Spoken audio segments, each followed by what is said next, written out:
पाण्याचा एक थेंब न वापरता 15 दिवस टिकणारं वाटण एकदा बनवलं की चिकन, मटण, अंडी सगळ्यांची चव दुप्पट. नमस्कार मंडळी, स्वाद आणि संस्कृती या आपल्या चॅनलमध्ये तुमचं मनापासून स्वागत आहे. आषाढ महिना संपताच म्हणजेच अमावस्याला आपल्या महाराष्ट्रात झणझणीत आणि चमचमीत बेत केला जातो.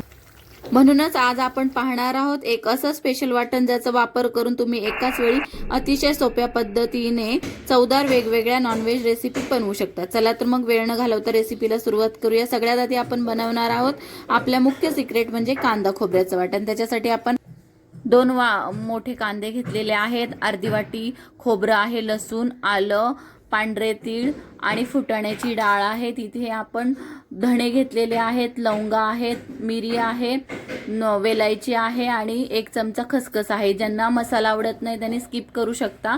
इथे सगळं आपण बारीक व्यवस्थित चिरून घेतलेलं आहे. खोबरंही मी किसून घेतलेलं आहे. आता हा सगळा मसाला आपण भाजून घेऊया.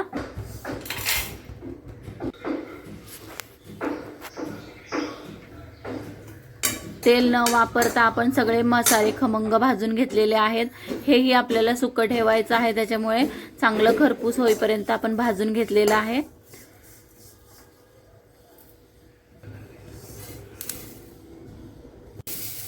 कांदा बारीक केलेला आहे, त्याच्यामध्ये आपण तेल टाकतोय आणि तेही छान आपल्याला परतवून घ्यायचं आहे. वेळ गेला तरी चालेल, पण आपण छान परतवून घेणार आहोत बारीक गॅसमध्ये. बघा, अशा प्रकारे लालसर झाला की त्याच्यामध्ये आपण आता चिरलेला आलं आणि लसूण टाकून तेही चांगलं परतवून घेणार आहोत. त्याच्यामध्ये आपण परत कोथिंबीरही टाकणार आहोत, तेही परतवून घेतोय.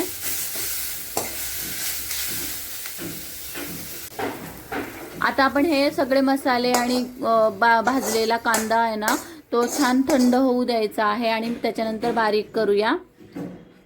बघा, आता हे थंड झालेले आहेत. आपण पहिल्यांदा तो खडा मसाला आणि खोबरं हे वाटून घेणार आहोत पाणी न वापरता. बघा, त्याचं कसं छान बारीक झालेलं आहे, अगदी मऊसूत झालेलं आहे वाटण.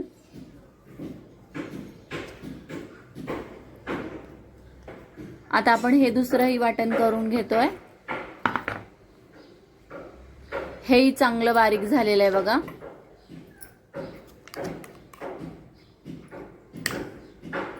आता हे दोन्ही वाटण आपल्याला मिक्स करून एकदा फिरवून घ्यायचं आहे परत एकदा, म्हणजे एकजीव होऊन जाईल ते सगळं.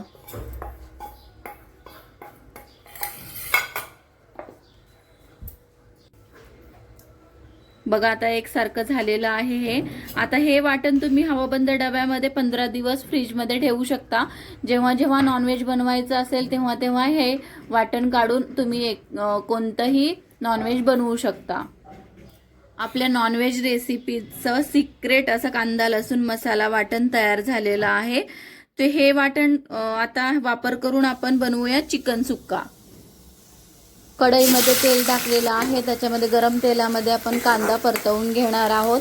चांगला लालसर कांदा झाला की आलं लसूण पेस्ट टाकून परत मिक्स करून घेणार आहोत. त्याच्यामध्ये तुम्हाला आवडत असेल तर तुम्ही टॅमॅटो टाकू शकता.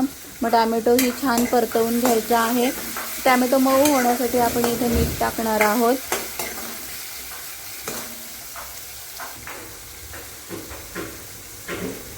आता हे चांगलं परतवून झालं की आपलं स्वच्छ धुतलेलं चिकन आहे ना, ते टाकायचं आहे. आता मी आयतं ते पटापट बनवलं आहे, त्याच्यामुळे मॅरिनेशन केलेलं नाही आहे. त्याच्यामध्ये हळद टाकून आपण वाफ काढून घेणार आहोत. हे चांगलं मिक्स करून मग आपण झाकण ठेवून वाफ काढून घेणार आहोत. मग आपण पाहिजे तसले मसाले टाकून घेणार आहोत. गरम मसाला, तिखट, हळद, मीठ वगैरे सगळं टाकून घेणार आहोत. आणि आता आपलं हे वाटण तयार आहे ना, ते टाकणार आहोत. त्याच्यातले 2 चमचे आपण वाटण टाकलेले आहे.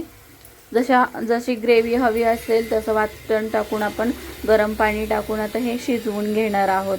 थोडीशी कोथिंबीरही टाकणार आहोत. झाकून आता आपण 10-15 मिनिटं त्याला शिजवून घेऊया. बघा, कशी छान ग्रेव्ही झालेली आहे आणि एकदम टेस्टी असं चिकन सुक्का तयार झालेला आहे. आता वळूया आपल्या झणझणीत रश्याकडे. अशा मस्त भाकरी सोबत हा रस्सा लागतो. इतका छान आणि झणझणीत रस्सा बनलेला आहे बघा. त्याच्यासाठी आपण जशी चिकनला, सुक्का चिकनला फोडणी दिली आहे ना, तशीच आपण फोडणी करणार आहोत. याची कांदा वगैरे टाकून आलं लसूण पेस्ट टाकणार आहोत. तर असंच चिकनमध्ये हळद, मीठ, तिखट वगैरे टाकून ठेवलेलं आहे. कांदा टाकणार आहोत, मीठ टाकणार आहोत आणि मॅरिनेशन केलेलं आपलं चिकन आहे ना, ते टाकणार आहोत आपण. त्याला पण आपण छानशी वाफ काढून घेणार आहोत आणि त्याच्यानंतर वाटण टाकून आपण पाणी टाकून त्याच्यामध्ये ह्याला पण आपण 10-15 मिनटं शिजवून घेणार आहोत. असं पटापट झणझणीत रस्सा आपला तयार होतोय.